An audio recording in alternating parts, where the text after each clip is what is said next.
بسم اللہ الرحمن الرحیم۔ محترم ناظرین، السلام علیکم ورحمۃ اللہ وبرکاتہ۔ نحمدہ ونصلی علی رسولہ الکریم، اما بعد، اعوذ باللہ من الشیطان الرجیم، بسم اللہ الرحمن الرحیم۔ محترم ناظرین، آج کی ویڈیو میں ہم آپ کو بتائیں گے کہ کیا عورتیں ناپاکی کی حالت میں بچے کو دودھ پلا سکتی ہیں یا نہیں پلا سکتی۔ ناپاکی چاہے جنابت کی ہو یا حیض کی ہو یا نفاس کی ہو، ناپاکی کی حالت میں بچے کو دودھ پلانا یہ جائز ہے یا ناجائز ہے۔ شرعی حکم کیا ہے؟ ایک حدیث مبارکہ ابو داؤد شریف میں موجود ہے، حدیث نمبر 196، جسے حضرت علی المرتضیٰ روایت کرتے ہیں۔ حدیث کے الفاظ ہیں، اللہ کے نبی صلی اللہ علیہ وسلم نے ارشاد فرمایا کہ ملائکہ اس گھر میں داخل نہیں ہوتے جس گھر میں تصویر ہو، اور اس گھر میں بھی داخل نہیں ہوتے جس گھر میں کتا ہو، اور اس گھر میں بھی داخل نہیں ہوتے جس گھر میں جنبی شخص موجود ہو، یعنی جماع کے بعد جس پر غسل واجب تھا، یا احتلام کے بعد یا شہوت کے ساتھ جس کی منی خارج ہو، یعنی ایسا شخص جس پر غسل جنابت واجب ہو، وہ جہاں موجود ہو وہاں اللہ کی رحمت اور برکت کے جو فرشتے ہیں وہ داخل نہیں ہوتے۔ سب سے پہلی بات تو اس حدیث مبارکہ سے یہ معلوم ہو رہا ہے کہ غسل میں تاخیر نہیں کرنی چاہیے۔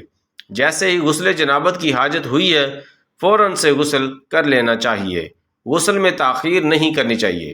اور دوسری بات، علماء بیان فرماتے ہیں کہ اگر ایک نماز کے بعد غسل جنابت واجب ہوا ہے تو دوسری نماز سے پہلے اس غسل کو کر لینا اس کے لیے ضروری ہے، کیونکہ اسے یہ نہ ہو کہ اسے غسل جنابت کی حاجت ہو، غسل جنابت وہ نہ کرے جس کی وجہ سے اس کی اگلی نماز چھوٹ جائے، قضا ہو جائے۔ اس لیے اگلی نماز سے پہلے غسل جنابت جو ہے کر لینا یہ ضروری ہے۔ اب رہا مسئلہ کہ جنابت کی حالت میں، ناپاکی کی حالت میں، حیض کی حالت میں، نفاس کی حالت میں یا جماع کے بعد جو غسل ہوتا ہے، غسل جنابت کی حالت میں بچے کو دودھ پلانا یہ جائز ہے یا ناجائز ہے۔ اس طرح دودھ پلانا حلال ہے یا حرام ہے؟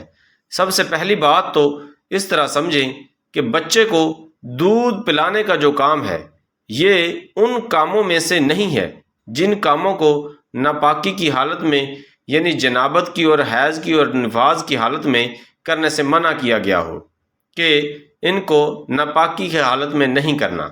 یعنی ان کاموں کو جنابت کی حالت میں، حیض کی حالت میں، نفاس کی حالت میں، یہ جو ناپاکی ہے ان ناپاکی کے دنوں میں ان کاموں کو نہیں کرنا، ناپاکی کی حالت میں یہ کام نہیں کر سکتے۔ بچے کو دودھ پلانے کا جو کام ہے یہ ان کاموں میں سے نہیں ہے جن کاموں کو ناپاکی کی حالت میں کرنے سے منع کیا گیا ہے۔ اگر آپ کے اوپر غسل واجب ہو گیا ہے اور بچہ رو رہا ہے دودھ کے لیے تو آپ دودھ پلا سکتی ہیں، بالکل جائز ہے، حلال ہے۔ عزیز دوستو، اگر ویڈیو اچھی لگی تو چینل کو لائک کریں، سبسکرائب کریں اور بیل آئیکن بٹن کو دبا دیں تاکہ ہر نئی آنے والی ویڈیو آپ تک آسانی سے پہنچ سکے۔ اللہ حافظ۔